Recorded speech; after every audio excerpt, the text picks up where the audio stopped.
Ah, Magandang umaga po sa ating lahat, mga ginigiliw, mga minamahal ng Panginoon. May pag-asa po sa Panginoon, mga ginigiliw. No? Ang ibabahagi ko po sa inyo sa umagang ito ay bigyan po natin ng pamagat na sino nga ba ang matatalino sa paningin ng Diyos? Who are the wise in the sight of God? Sino nga ba ang matatalino sa paningin ng Diyos at sino nga ba ang mga hangal sa paningin ng Diyos? Who are the stupid in the sight of God, mga ginigiliw? Alam nyo mga ginigiliw, hindi dahil isa ka ng abogado, isa kang doktor, doctorate, engineer, accountant, mataas sa katungkulan, matalino ka na sa paningin ng Diyos. Hindi po yun ang sukatan ng Diyos ng isang tao ay matalino. Laglagipin nyo dito. Hindi yung naabot natin, mga ginigiliw, ang sukatan upang ang isang tao ay matalino sa paningin ng Diyos. Sino ang nagpapako sa ating Panginoong Jesucristo? Alam niyo kung sino ang nagpapako sa ating Panginoong Jesucristo? Mga abogado ng Israel. The lawyers of Israel. Pinag-aaralan nila ang batas ng Israel. Opo. Si Paul, he is a lawyer. Pero kinundena niya yung mga Kristiyano noon nung hindi pa niya nakilala ang Panginoong Jesucristo. Marami siyang Kristiyano na pinapatay. Diba? Dahil sa kanyang sariling karunungan. Pero, nung natanggap niya yung karunungan na galing sa ating Panginoong Jesucristo, nagbago ang kanyang pananaw, nagbago ang kanyang prinsipyo, mga ginigiliw, dahil ang karunungan sa mundong ito, ayon kay Pablo, ayon sa ating Panginoon na binigay kay Pablo, ito ay kahangalan, stupidity, stupid. Alam niyo ang ibig sabihin ng stupid sa English Dictionary? Lack of common sense, lack of knowledge, lack of wisdom, lack of insight. Alam niyo kung sino yung mga matatalinong tao ngayon sa mundong ito? Yung mga matataas ang posisyon, matataas ang pinag-aralan, pero yung kataasan ng pinag-aralan nila sa mundo, ginamit nila ito sa kasamaan. Sino ang mga involved sa mga bilyon-bilyon na yan? Iba yung mataas ang pinag-aralan. Hindi sukatan yung magaling kang mag-Ingles. Diba?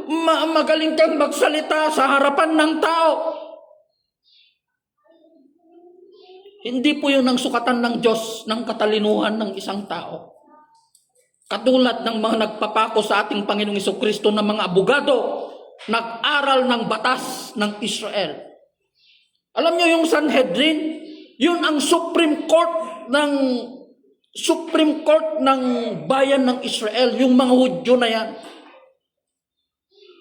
Pero yung kanilang karunungan, ito ang nag-lead sa kanila upang bumagsak ang kanilang sinasabing sila ay matatalino sa kanilang paningin, sa kanilang sarili, mga ginigiliw. Sala ay ibinagsak ng Diyos, mga ginigiliw. Kaya, kung ang isang tao, hindi dahil magaling na siyang magsalita sa harapan, matalino yan sa paningin ng Panginoon, hindi po.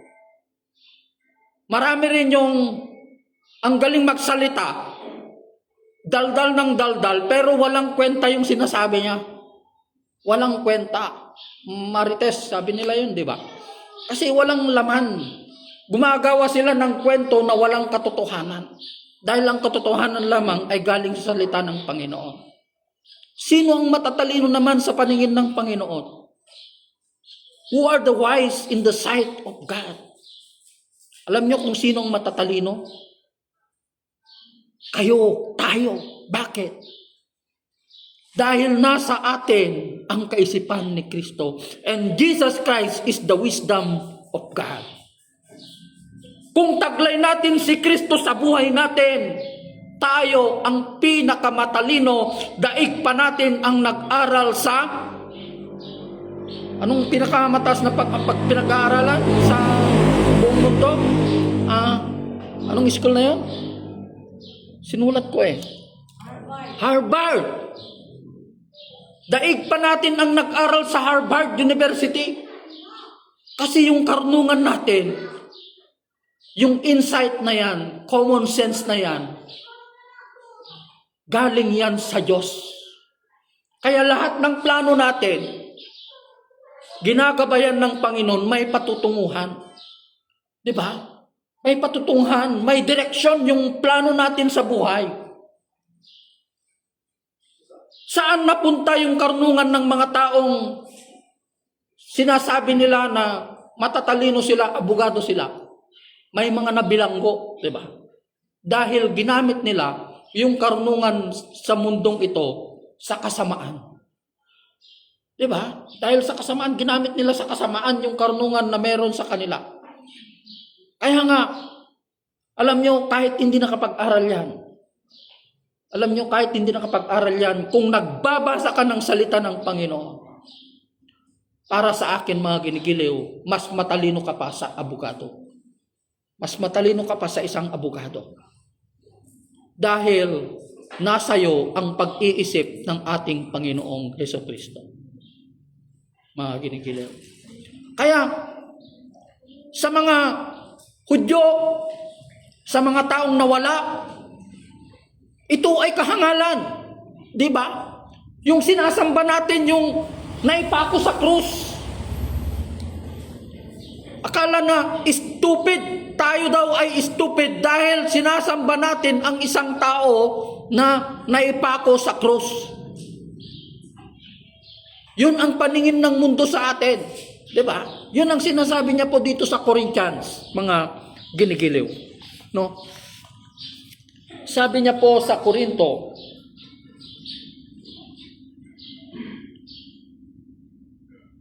sa 1 Corinthians 18, ang mensahe tungkol sa pagkamatay ni Kristo sa krus ay kahangalan para sa mga taong napahamak.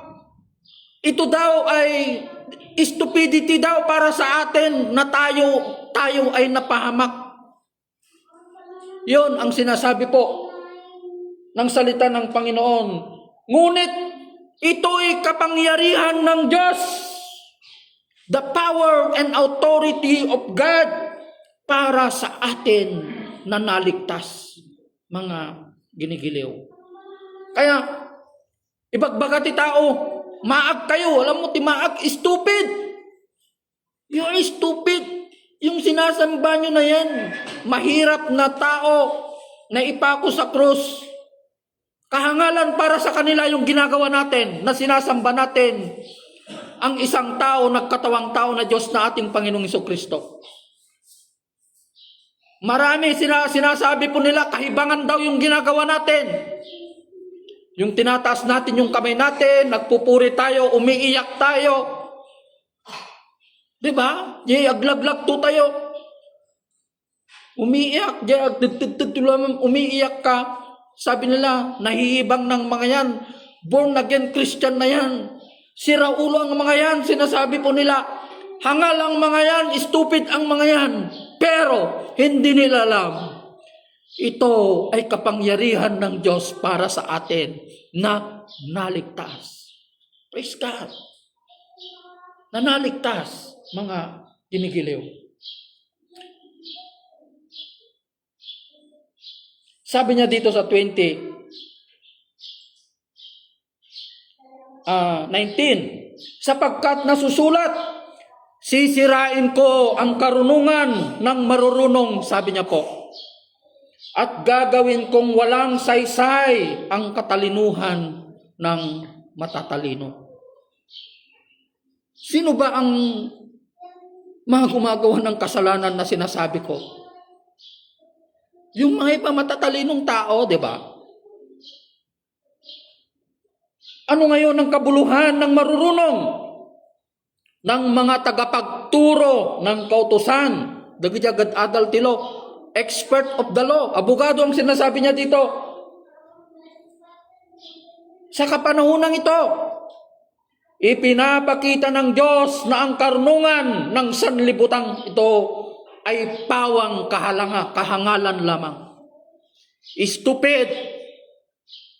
There was one time when I was assigned in part of downstream nung isa po akong pulis, mga ginigiliw. Yung isang abogado, kasi sa police station, the court is just adjacent to the police station. So katatapos ko pong mag-share ng salita sa mga tao doon na nag-attend ng hearing. And it so happened na may isang abogado. So nagpakilala ko na pastor. Kung ayaw nga kitang tawagin na pastor, sabi niya sa akin, sir nga gusto ko Hindi ko alam kung ano yung relihiyon niya. Basta ayaw kitang tawagin na pastor, sabi niya sa akin. Ay, pasensya na po, attorney. Sorry po kung mali po yung pag-address ko sa sarili ko. I'm sorry, pastor. So, yun, ang masasabi ko sa'yo, no, brother, ayaw nga kitang tawagin pastor sabi niya sa akin. Basta sa akin sabi niya. After 1 week, namatay. Namatay po, promise to God. Namatay po siya. Ano ngayon ang kabuluhan ng isang matalinong tao na nag-aral ng batas ng tao? Kaya nga sabi ng salita ng Panginoon, do not touch my anointed one. Dahil ang lingkod ng Diyos, ang isang pastor, ang katapat ng buhay ng isang pastor ay 10,000 nakawal. Yun ang sinasabi niya kay David. Si David ay isang pastor. Kaya ang pastor, ang buhay ng pastor ay mahalaga sa buhay ng Panginoon. Dahil sila ang tagapagpayag ng kanyang mensahe. Sila ang ginagamit ng Diyos upang ipahayag niya ang kanyang mensahe sa mga tao. Tapos, mamaliitin mo lang ang isang pastor. Di ba? Kaya, hindi pa umabot ng isang 1 week na matay. Mga ginigiliw.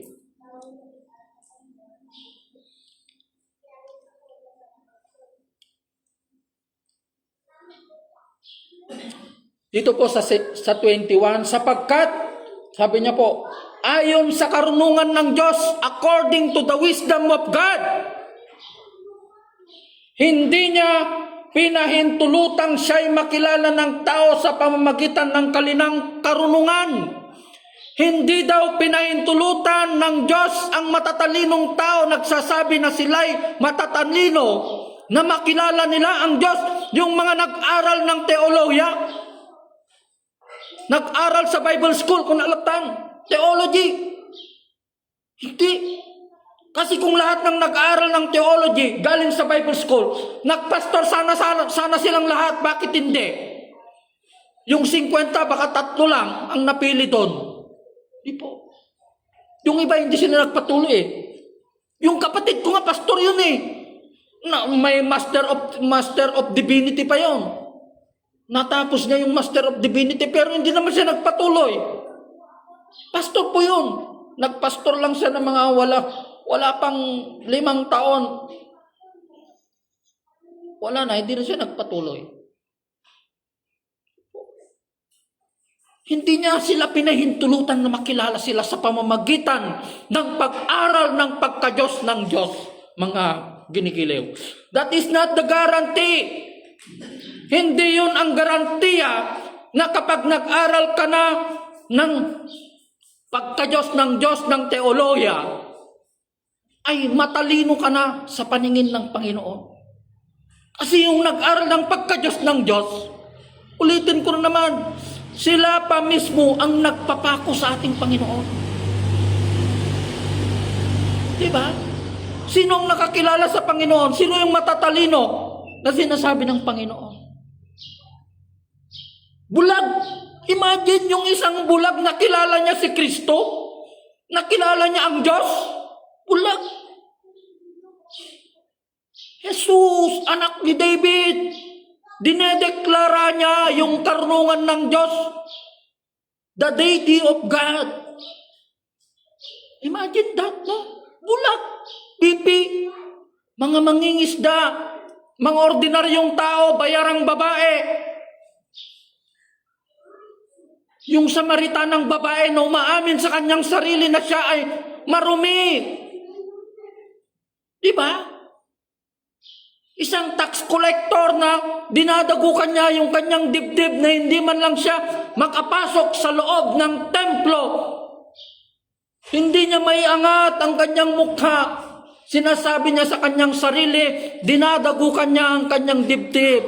Panginoon, isa akong makasalanan. It's not the guarantee na dahil nanggaling ka na sa Bible school, pinili ka na ng Panginoon. Baka baliktad na, lalong-lalo na kung alam mo na ngayong katotohanan, nagpapatuloy ka pa rin sa kasalanan. Tapos mag-share ka ng salita ng Panginoon. Do you think na magbibigay ng tamang pahayag ng Panginoon sa'yo? Sigurado ako baliktad na ang pag-share mo ng salita. Babaliktarin mo na yung katotohanan ng salita ng Panginoon. Baliktad na ang pagkaintindi mo. There was one time na may isang pastor na nag-share. Pero yung pastor na ito, parang hindi na siya interesado na maglingkod. Tapos nung napagbigyan siya, dahil meron lang siya sigurong masabi, nagsalita din siya. Na sabi niya, kahit kapatid ko yan, sabi niya, kahit gumagawa ng kasalanan yan, ipaglalaban ko yan kasi kapatid ko yan kadugo ko yan mamahalin ko yan Mali na yata itong pagkaintindi niya sa salita ng Panginoon, sabi ko. Mali na. Oo, correction is better than rebuke is better than secret love, sabi niya. Oo. Rebuke is better than secret love. Bakit mo? Okay lang yan. Okay lang, gumawa ka ng kasalanan. Pwede lang yan. Hindi po. Hindi po. Ako po, sa totoo lang, napakaingat po ako. Lalong-lalo na sa loob ng church. May isang kabataan dito. Pastor, magkakaroon kami ng bonfire sa bundok. Doon kami magbo-bonfire ng mga kabataan.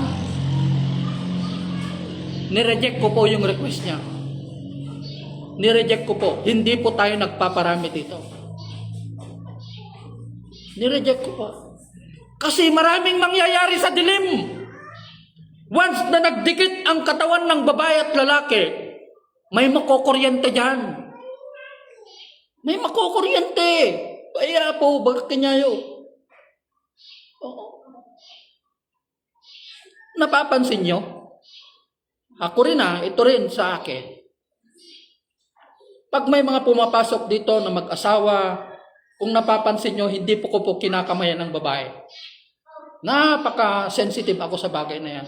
Ang kinakamayan ko lang, yung lalaki lang talaga. Malaksid. Pwera, yung mga anak-anakan ko dito, marami naman akong anak-anakan. Sensitive po ako sa mga ganyan na bagay. Lumalayo po ako, dumidistansya po ako sa mga ganyan na bagay. At ayaw ko rin na magkasama ang babae at lalaki sa pagmiministry. Kung mag-asawa, pwede. Pero kung may kasamaan sila, ay na grupo, pwede yun.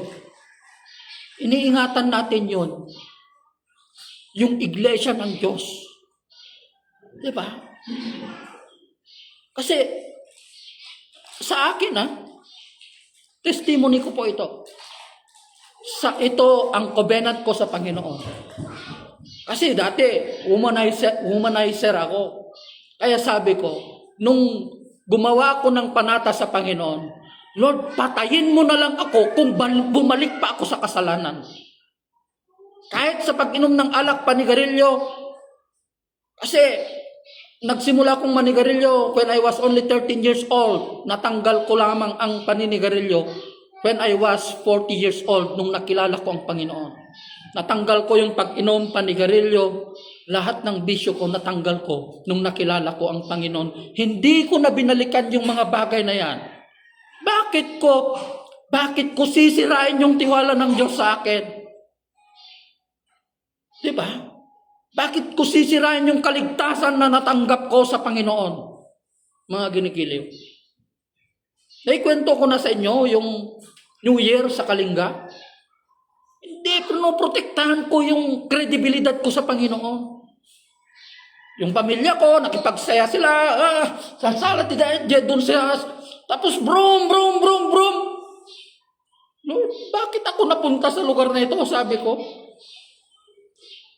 Sinaperate ko yung sarili ko kasi ayaw kong, hindi mo pwedeng dalhin yung mundo ng Diyos sa mundo nila na ganun ang ginagawa nila eh.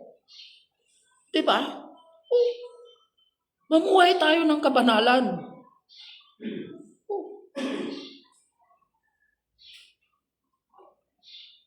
Kasi pastor po ako. May tumatayo po ako sa covenant ko po sa Panginoon. Diba? Kaya nga, nung nagpicture kami, malalagay ko yung picture namin eh. Late ko nang napansin na nung harapan ng, although that is only alak ng babae, hindi ko na napansin na i-post ko na, may alak pala dun sa harapan ng lamesa. Diba? Siyempre yung mga tao, nagpicture ni pastor, may alak din pala sa lamesa nila, baka sabihin nila, Diyos ko Lord, patawarin mo ako.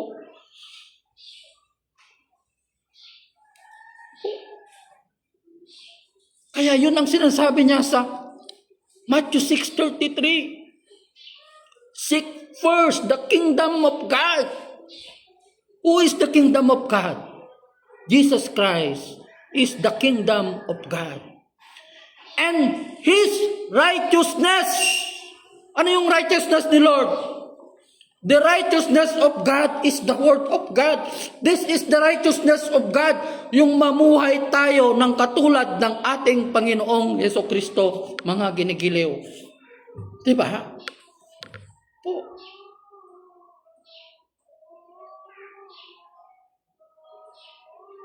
Kaya, yun ang matatalino sa paningin ng Panginoon. Kung nasa iyo ang salita ng Panginoon, kung nasa iyo ang ating Panginoong Jesucristo, ibig sabihin, nasa iyo ang katalinuhan ng Diyos. Hindi sukatan ang naabot mo, hindi sukatan yung mataas ang pinag-aralan ng isang tao. Alam nyo na yan, makinig kayo, magbasa kayo ng mga newspaper, sa mga post, sa mga Facebook. Sino yung mga involved dyan? Diba? Yung mga matatalinong tao. Alam nyo, dito ako magtatapos. Alam nyo, ang matalino, sabi niya po sa Santiago, James 3:13. Ito ang isang matalino na sinasabi pa ng salita ng Panginoon.